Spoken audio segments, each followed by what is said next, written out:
que o Senhor dê graça, que o Senhor dê sabedoria. Ó Pai, que o Senhor fale aos corações de cada uma ao seu modo, ó Deus. Oramos em nome de Jesus. Amém. Deus abençoe, boa aula ali, um bom tempo ali na classinha, né? Quero convidar os irmãos, nós que não vamos para a classinha, nós que ficaremos aqui, né? Eu quero convidar vocês a abrir lá em Efésios capítulo 2, dos versos 1 até o versículo 10. Efésios capítulo 2. Efésios capítulo 2, do 1 ao 10. Para passar o slide. Se estiver gravando, tá ali, né?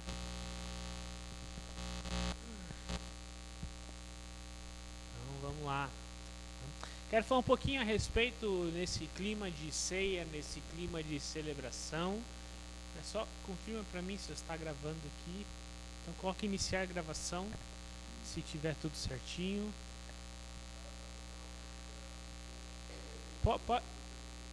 Ok, acabou a bateria. Então tudo bem. Deus é bom, né? Precisamos aí. Eu que organizei tudo e dar nisso, né? Esse é o resultado. Tá bom, eu quero falar a nova identidade que nós temos em Jesus Cristo.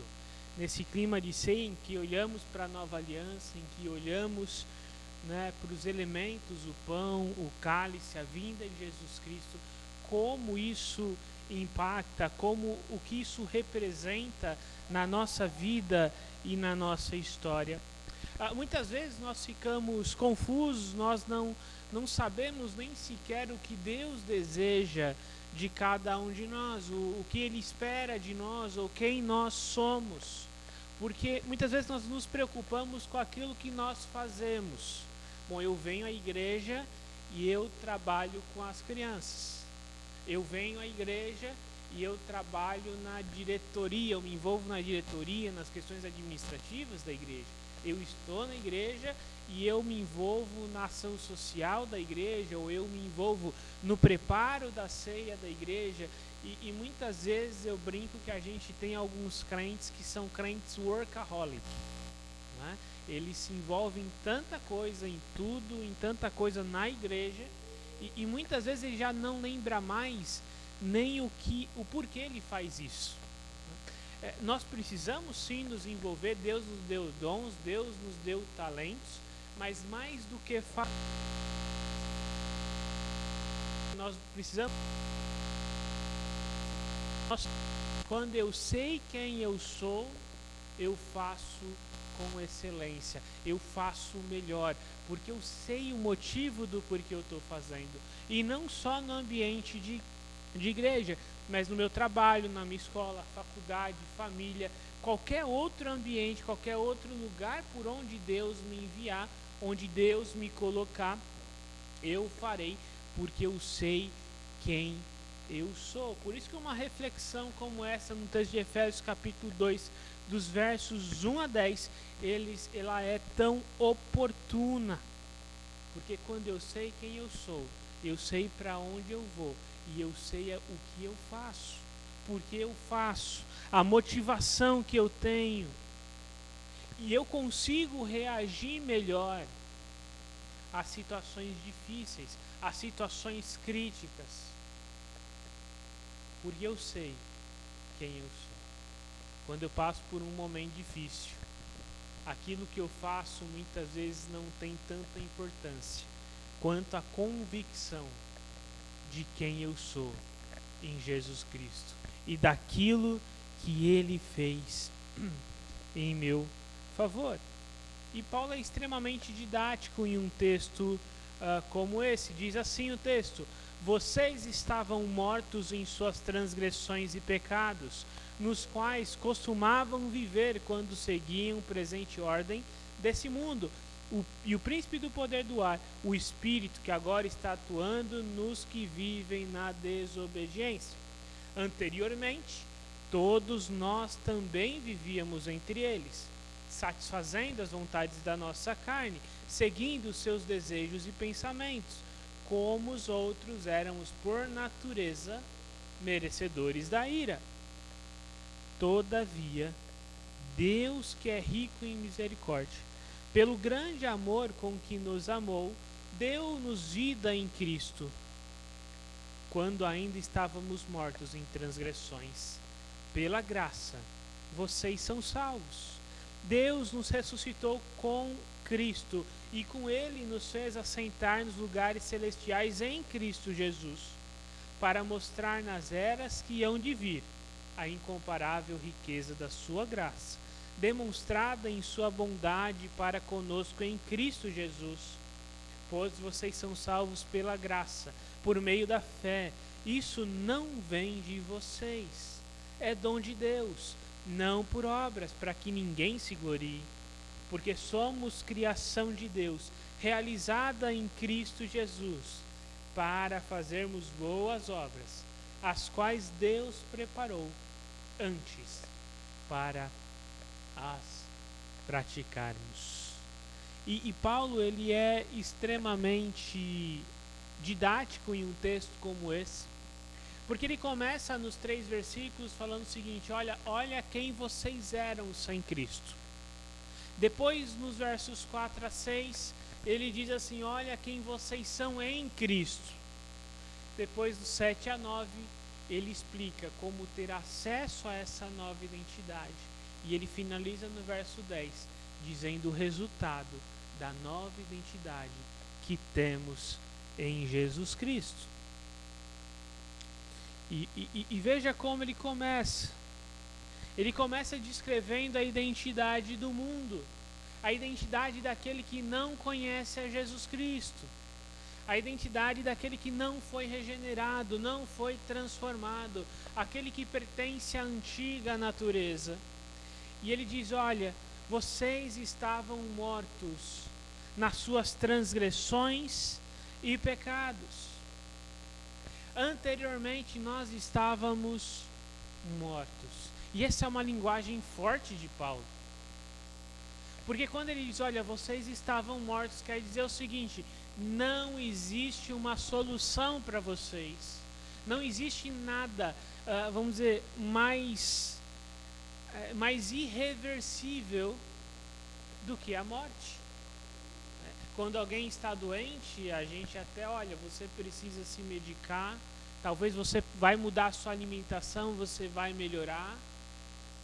Agora, quando alguém morre, o que nós fazemos? Nós nos despedimos, porque em uma situação natural não existe solução para a morte. Dinheiro dribla qualquer problema. Poder dribla qualquer problema.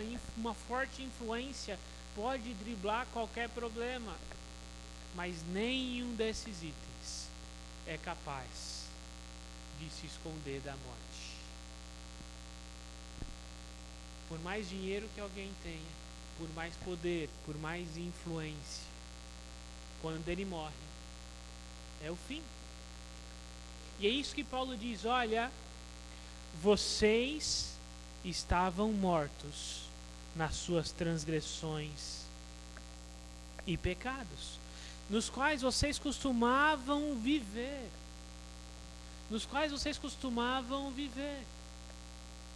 Não existia solução. Mas isso não é a única marca que caracteriza vocês. Vocês também estavam cegos.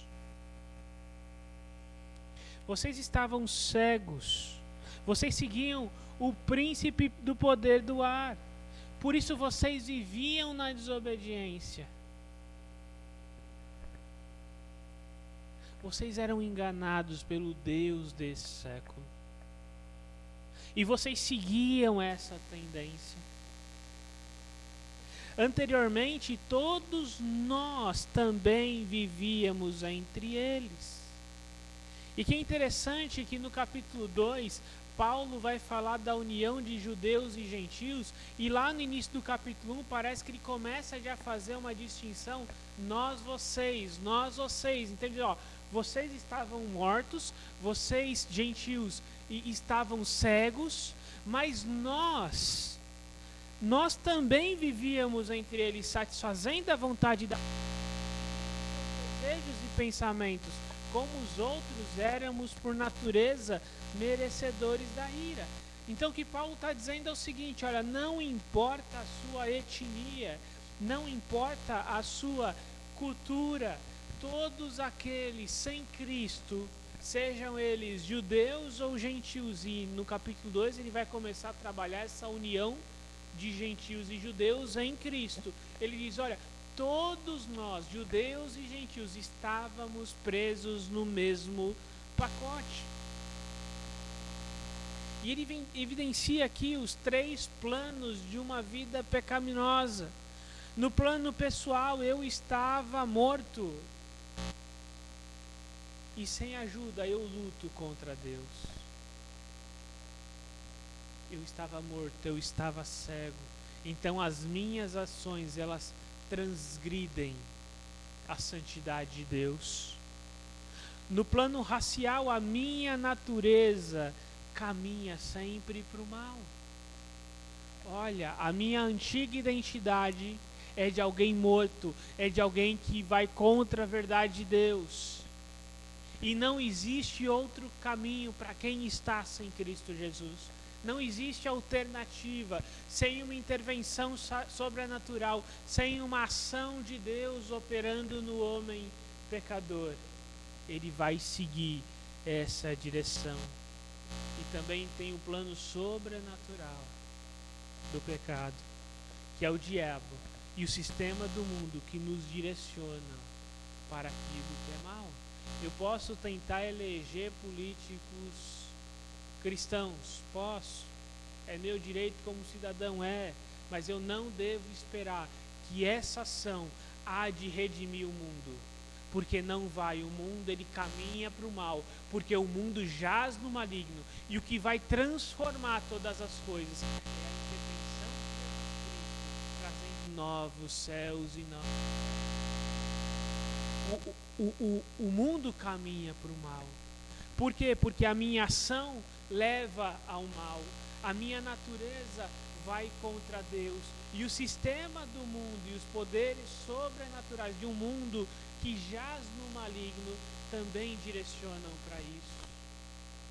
Então, até que Cristo intervenha na história, o que nós temos são más notícias. O mundo vai cada vez piorando. Os efeitos do pecado vão cada vez ficando mais claros. E aqueles que não recebem essa nova identidade em Jesus Cristo, eles seguem o rumo, eles seguem a direção. Parece que a antiga identidade é como um zumbi. É um morto que caminha, é um morto que anda e faz aquilo que lhe é natural. Eu quero carne, eu vou devorar qualquer carne que apareça. E aqueles que gostam um pouquinho mais de filmes de zumbi, né? Essa é a vida sem Deus. Eu levanto, eu trabalho, eu me caso, um dia eu vou morrer, eu vou desfrutar de prazeres. E é isso. O prazer é o mais importante de tudo. Eu não tenho propósito. Eu não tenho sentido de vida. Eu não tenho expectativa após a morte. Porque tudo se resume aqui e agora. Mas Paulo continua, essa não é a situação de vocês. E ele começa a descrever, olha, essa situação que eu descrevi, destruída, denegrida, acabada, caída, Elas são de pessoas que são dignos da ira de Deus, porque o pecado vai contra a santidade de Deus. Mas essa não é a situação de vocês, porque vocês receberam uma nova identidade em Jesus Cristo. Olha o versículo 4. Todavia, anteriormente você é digno da ira, você tem a natureza pecaminosa e não tem opção, você está sujeito ao príncipe do poder do ar, todas as suas ações, elas direcionam a uma vida contra Deus. Todavia, entretanto, contudo, Deus, que é rico em misericórdia, pelo grande amor com que nos amou, deu-nos vida com Cristo quando estávamos mortos em transgressões. Pela graça, vocês são salvos. Deus nos ressuscitou com Cristo e com Ele nos fez assentar nos lugares celestiais em Cristo Jesus. Paulo diz: olha, essa não é a situação de vocês, porque a sua vida agora é uma vida em Cristo. A obra de Jesus Cristo, que é o que nós celebramos essa manhã de ceia, ela deu a mim e a você uma nova identidade. Não mais uma identidade com um número, com um registro nacional, um CPF, um RG, não. Agora a sua identidade é a minha identidade. Eu sou um cristão. Eu pertenço a Jesus Cristo. E quando eu entendo a minha nova identidade, todas as áreas da minha vida elas mudam. Por quê? Porque agora eu fui transformado. Aquilo que eu faço, a forma como eu ajo, ela é diferente, porque eu entendo quem eu sou em Jesus Cristo.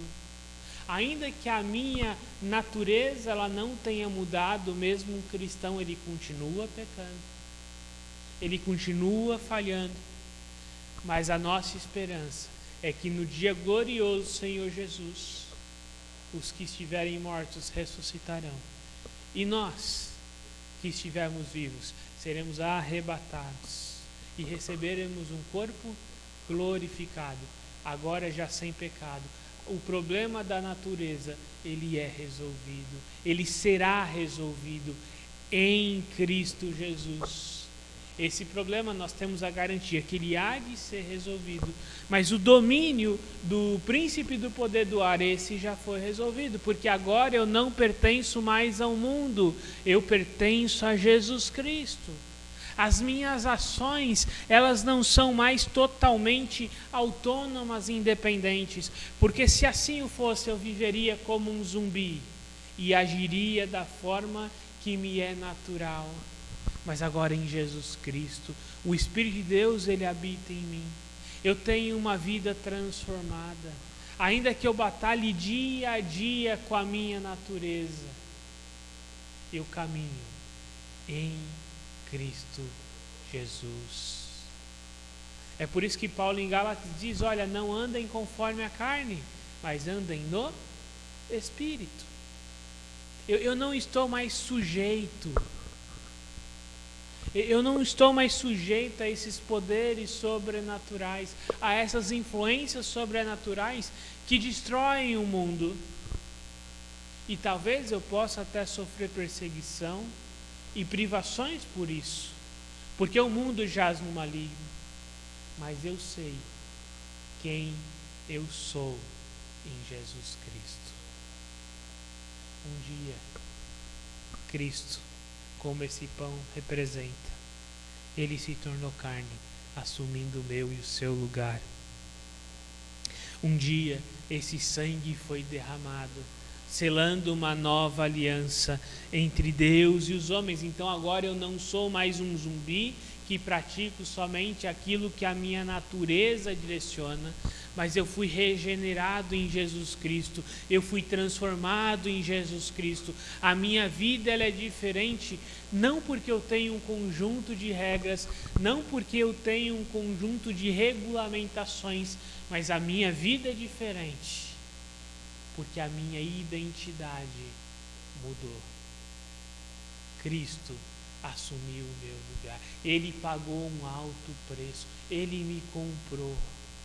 É por isso que a minha vida ela é diferente. E não só isso, diz o texto que Deus nos ressuscitou das trevas para uma vida em Cristo nas regiões celestiais.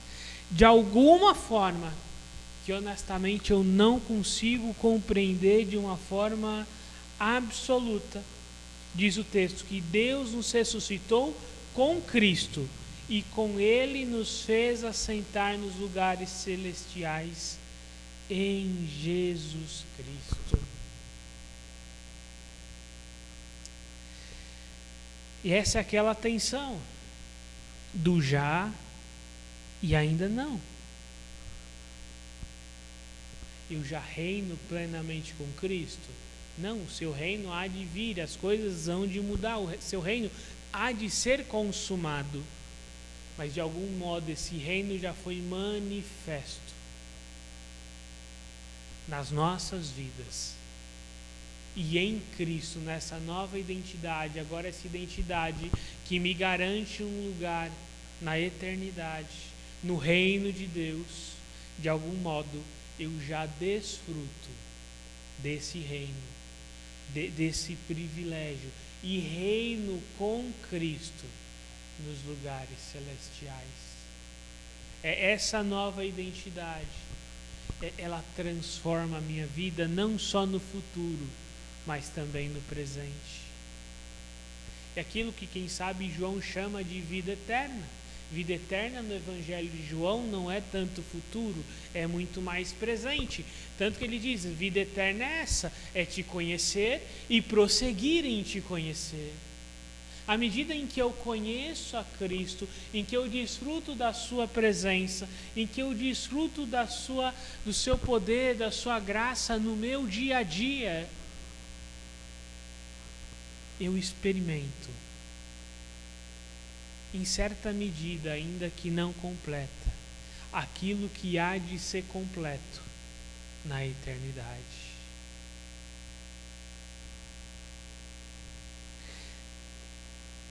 Agora, como que eu tenho esse acesso? Como que um zumbi, ele deixa de ser zumbi? Ele para de agir conforme é a sua tendência? E como que ele muda? Como que ele acessa essa transformação? Versos 8 e 9, um texto aí bem conhecido de Efésios. Se você não memorizou, é um excelente texto para memorizar, pois vocês são salvos pela graça. É a graça quem motiva essa transformação. Um zumbi, ele não atrai ninguém. Ainda que tenha aí alguns filmes, séries, né, de romance com zumbi por aí, né, adolescente que se apaixona por um zumbi, transforma em um negócio de doido, né? Aqueles mais clássicos de zumbi, até fico irritado com essas produções, né? Num zumbi não tem nada atrativo. Não existe vantagem nenhuma em eu pegar um zumbi. Mas a motivação não é aquilo que eu posso receber. A motivação é um Deus gracioso que envia Jesus sem eu ter nada para oferecer. Ela é pela graça e ela é por meio da fé. É a confiança de que a obra de Cristo foi completa. De que de fato ele não foi apenas um grande mestre. Ele não foi apenas um herói do passado. Ele não vem somente com grandes ensinos, mas ele venceu a morte pela ressurreição. E não foi apenas uma ressurreição comum, mas ele já ressurge como as primícias da nova criação, com o corpo glorificado. É essa convicção de que Ele se tornou carne e se identifica conosco. É a fé nesse Cristo que celebramos essa manhã. Nesse Cristo que se torna carne é representado pelo pão, que derrama o seu sangue e marca a nova aliança, uma nova forma de relação entre Deus e os homens. É esse Cristo, é a fé nesse Cristo que pode salvar, que pode transformar um zumbi em um ser totalmente regenerado, totalmente transformado, e que agora não se identifica mais com um zumbi, mas se identifica como um cidadão do reino dos céus, um cidadão do reino de Deus. E ele ainda destaca: olha, isso não vem por obras, não importa o que eu faça ou o que eu deixe de fazer, é essa nova identidade, esse carimbo que me garante que eu pertenço ao reino de Deus. E ele não vem pelas minhas competências, ele não vem pelas minhas ações, e graças a Deus por isso, porque se dependesse de mim, com certeza eu não estaria aqui. É a graça de Cristo que nos alcança, é a fé em Cristo que nos transforma, e é a sua presença que nos molda a sua imagem, como o varão perfeito. Mas Paulo não para por aí. Ele finaliza falando qual é o resultado dessa nova aliança. Quais são os efeitos que essa nova identidade tem em mim e tem em você. Porque somos criação de Deus, realizada em Cristo Jesus, para fazermos boas obras, as quais Deus preparou antes para nós as praticarmos. Esse é o resultado de uma nova aliança, de uma nova identidade. Algumas versões vão traduzir por feitura de Deus, outras, obra-prima de Deus. A ideia da palavra no original é essa: é uma obra de arte, é uma obra bem feita. Somos obra-prima de Deus, com essa nova identidade. E Ele não faz isso por acaso, Ele faz com propósito.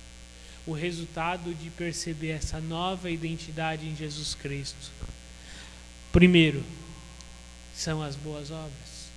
Mas Paulo acabou de falar que a salvação não depende de boas obras, e não depende mesmo. Mas ela gera. Alguém que é transformado, ele é impulsionado a realizar boas obras. Eu contribuo com a Igreja de Jesus Cristo não porque eu vejo vantagens em contribuir.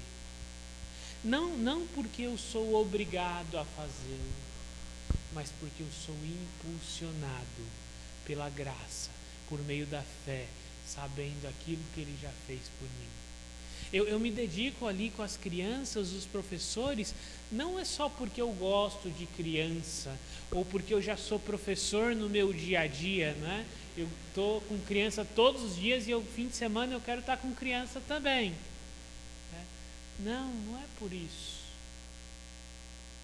Eu não ajudo no bazar quando era feito e quando faremos, porque é bonito, porque é bacana, porque eu preciso do meu status, né? Ano que vem está chegando e vamos nos preparar, porque agora político comendo pastel e abraçando criança é o momento, né? Aqui vai aparecer de político, porque que eles precisam aparecer, fazendo alguma coisa relevante que não seja o que geralmente eles fazem, que é geralmente irrelevante e bem ruim.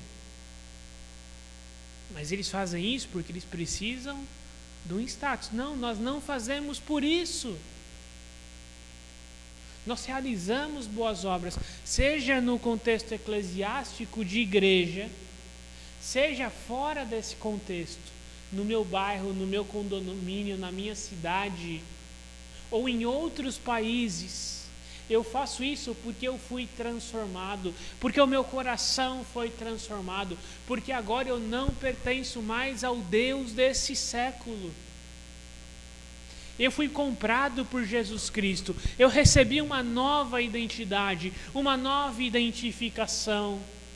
Eu não sou um cidadão, apenas um cidadão brasileiro. Eu não sou um cidadão desse mundo.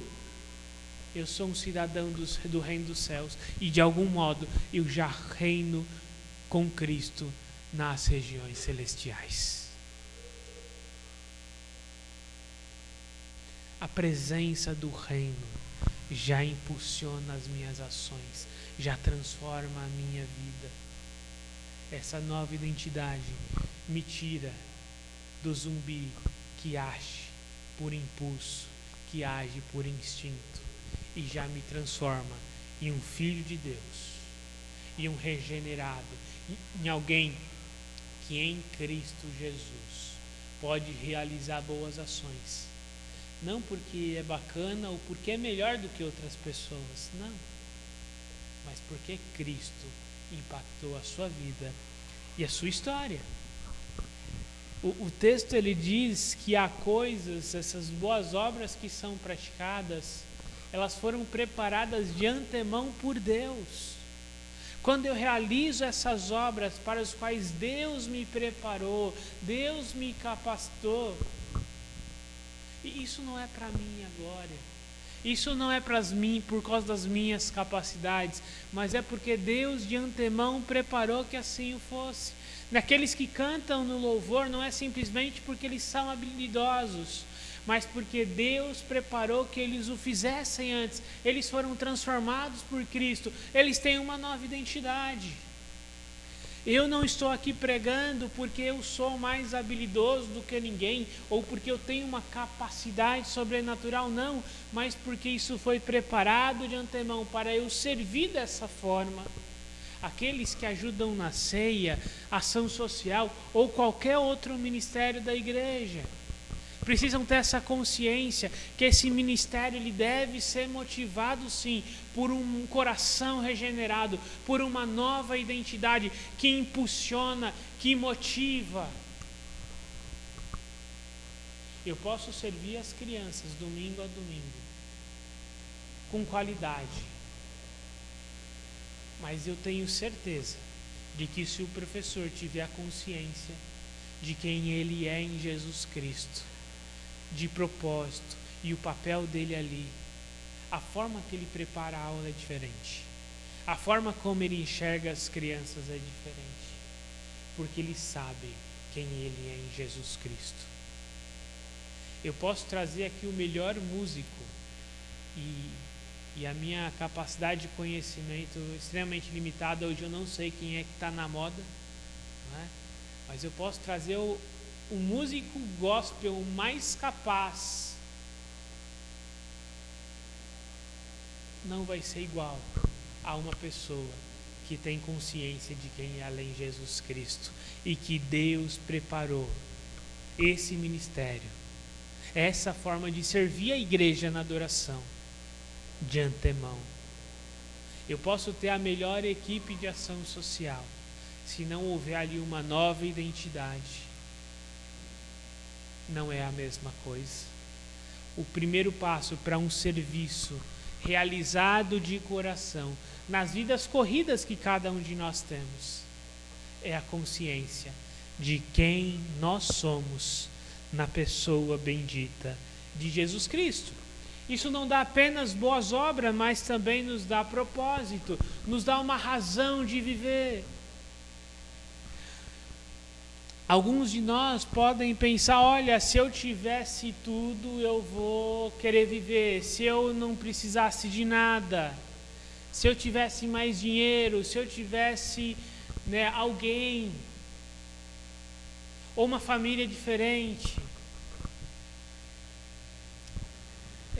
Há alguns anos atrás eu li que o maior índice de suicídio entre os jovens se encontrava na Suíça. E eu fiquei pensando, por que alguém na Suíça deseja se matar?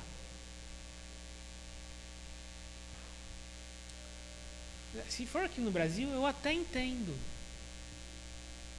Você olha para a política, você olha para as condições, você olha para a miséria.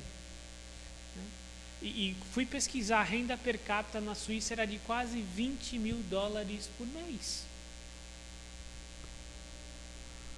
Na época, quase 10 anos atrás. E eu fiquei pensando, por que esses jovens desejam tirar a sua vida? Se eles precisam de um bom hospital, e eles não tiverem condição, eles têm. Se eles precisarem ali um emprego, eles vão ter. Se eles precisarem de educação, ter um sonho de carreira, eles vão ter. Eles têm tudo. Famílias estruturadas. Mas eles não têm propósito. Eu vou nascer, eu vou crescer, eu vou estudar, eu vou trabalhar, eu vou me casar, eu vou ter filhos, eu vou envelhecer e eu vou morrer. Então vamos adiantar já o processo.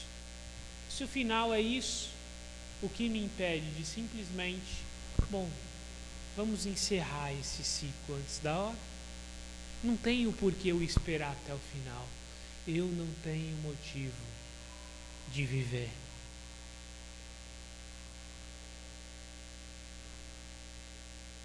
Essa é uma realidade. Sem a nova identidade, eu posso tentar cobrir buraco. Eu vou transformar a minha ideologia política em propósito e eu vou sonhar naquilo. E eu vou me dedicar àquilo. Eu posso transformar a ação social em um propósito. Eu vou fundar uma ONG, eu vou ajudar gente, eu vou lá para a África, eu vou para um lugar extremamente pobre e eu vou tentar fazer daquilo o meu propósito de vida. Eu posso me apaixonar por alguém e transformar o meu cônjuge, ou a minha cônjuge, ou um namorado, namorada, amigo, como propósito da minha vida, mas isso não é suficiente. Nós só conseguimos encontrar o verdadeiro propósito na cruz de Jesus Cristo. Não existe outro meio. Todo o resto é passageiro, ele pode suprir essa necessidade por um tempo. Eu posso entrar nas drogas porque elas vão suprir essa falta de propósito por meios químicos. Eu posso mergulhar de cabeça em um relacionamento porque ele vai suprir essa necessidade de propósito por um tempo. Eu posso entrar de cabeça no meu trabalho e não ter tempo para mais nada, porque de alguma forma eu vivo para trabalhar e por algum tempo isso pode suprir o meu senso de propósito. Mas o texto diz que fomos criados, obra-prima de Deus, para realizar não qualquer boa obra, mas aquela que Ele preparou de antemão. Quando eu compreendo isso, a minha vida tem uma razão de ser, e a razão da minha vida é servir ao Senhor Jesus, até o dia em que Ele vir me buscar, e eu desfrutar da eternidade, servindo e adorando ao Senhor. De alguma forma a igreja, ela representa, ela ilustra um pouquinho daquilo que vamos desfrutar da eternidade. Comunhão plena, adoração e serviço ao Rei dos Reis e Senhor dos Senhores. Então esse propósito só pode ser suprido por meio da cruz de Jesus Cristo. A redenção em Cristo é aquilo que marca. O resultado dessa nova identidade qual é? A redenção, a compra de um zumbi, de um miserável pecador, em alguém regenerado, um filho de Deus, um cidadão dos céus. E esse cidadão, ele pratica boas obras e ele tem propósitos. Eu não tenho nada a oferecer a Deus para que Ele me dê qualquer benefício. Primeiro princípio que um texto como esse nos lembra: Deus não me alcançou, Ele não te alcançou porque você é bonito. Graças a Deus por isso, nós mais feinhos agradecemos.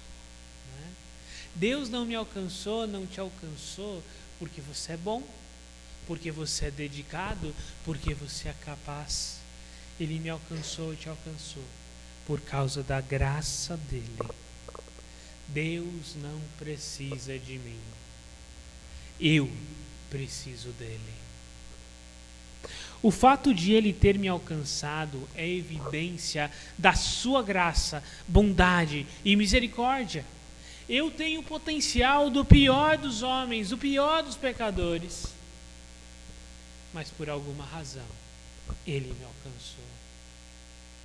E a motivação é a graça. Em Cristo eu tenho a liberdade de não fazer o que todo mundo faz. Uma vez alguém disse: olha, eu tenho liberdade, eu posso fazer o que eu quiser. E conversando com o rapaz, eu falei assim: eu tenho liberdade, eu não sou cristão, eu uso droga a hora que eu quiser. Isso é ok. E se você não quiser mais, você para? Eu pratico aquilo que eu quero. E você para a qualquer momento? Porque se você não consegue parar de praticar algo, você não está exercendo a sua liberdade. É o contrário. Você está sendo preso. Liberdade não é eu fazer alguma coisa que eu quero. Liberdade é eu não ser obrigado a fazer aquilo que eu não quero.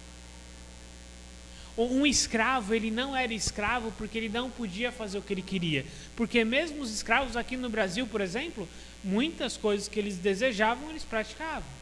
Mas eles eram escravos porque eles eram obrigados a fazer algo que muitas vezes eles não desejavam. A escravidão ela é marcada não pela liberdade de fazer o que eu quero, mas pela possibilidade de não fazer aquilo que eu não quero. A vida verdadeira vem com Cristo. Antes disso não existe vida. Ele me deu sem merecer. Isso é graça. É um presente de Deus. É um presente imerecido. Não há nada que eu possa fazer que interfira na minha salvação. E a salvação em Cristo é graça. Ou seja, é um presente de Deus. Não foi por algo que eu fiz ou que eu deixei de fazer, mas é por Cristo. Fé em Cristo é a ferramenta de Deus para moldar o meu e o seu coração. A consciência de que Cristo tomou o meu e o seu lugar, derramou o seu sangue em meu e no seu favor, deve ser suficiente para me motivar a me parecer mais com Ele, a servi-lo de coração, a adorá-lo de coração. Cristo e a cruz é a minha motivação. E não existe salvação de outro modo que não seja a fé em Jesus Cristo. A salvação ela não pode vir por obras, mas ela gera obras. Deus preparou de antemão obras para que eu manifestasse a graça que por Ele eu recebi. Eu sirvo ao Senhor, seja no meu ambiente de trabalho, na minha rua, na minha casa, na igreja, não porque eu devo fazer, não porque eu preciso fazer, mas porque Ele já preparou para que eu fizesse. Em Cristo Jesus. Está no DNA do crente o serviço. O servir, o se dedicar. Tá na nossa nova identidade, na nossa nova criação.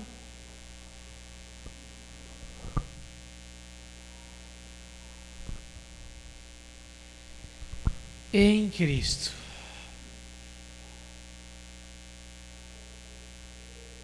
Eu escolhi coloquei na ordem errada só.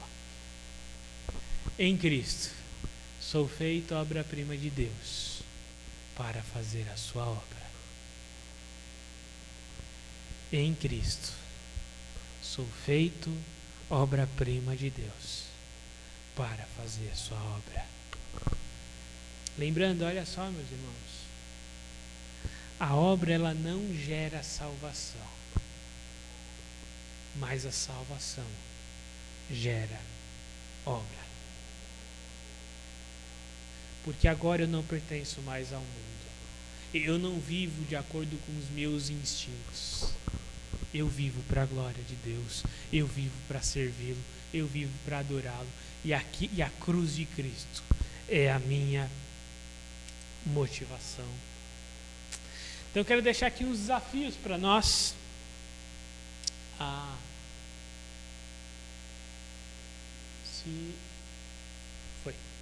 Uns desafios para nós aí durante essa semana. Primeiro, quais obras Deus preparou de antemão para eu praticar? Pense essa semana o que Deus preparou para você fazer, seja na igreja, seja na faculdade, seja em casa. De que forma Deus deseja que você sirva? Porque se a nova identidade ela me motiva ao serviço e Deus já preparou boas obras de antemão para eu praticar, então a primeira pergunta que eu tenho que fazer para mim é: o que Ele deseja que eu faça? Como eu tenho me empenhado em proclamar a liberdade dessa nova identidade? Se isso impactou a minha vida e a minha história, se isso transformou o meu coração, como eu tenho me empenhado em divulgar, em proclamar isso às outras pessoas? E a última, eu tenho desfrutado dessa nova realidade em Jesus Cristo? Talvez você vem dia após dia à igreja, por anos, mas de fato você já se entregou a Jesus Cristo por meio da fé? Será que esse ambiente de igreja se tornou um ambiente bacana, com pessoas legais, diferentes de fora da igreja, e eu acho legal? Ou aqueles com filhos, né? Então eu vou levar o filho na igreja, é melhor do que levar num parque ou levar num clube. Não é? Será que eu experimentei de fato essa nova realidade? Se não, o que falta para eu fazer? Então esses são os 3 desafios. O que Deus preparou para você? Como você pode se empenhar em proclamar essa realidade que transformou a sua vida? E de fato, você já desfrutou dessa nova realidade em Jesus Cristo? São desafios para nós pensarmos durante essa semana. Quero convidar todos a se colocar em pé. Vamos ter uma palavra de oração e seguindo aí para o último louvor e os avisos. Vamos orar ao Senhor.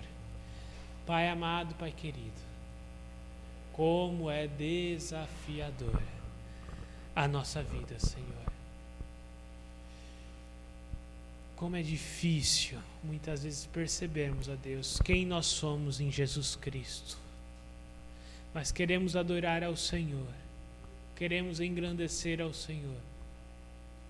Porque como celebramos na ceia, Jesus se tornou carne, habitou entre nós, e por isso é um sacerdote que se compadece, que conhece as nossas dores, alguém que assumiu o nosso lugar e por isso nos redimiu. Ó Senhor, nos ajuda a percebermos essa nova identidade que temos em Jesus Cristo, e é no nome dele que oramos. Em nome de Jesus. Amém.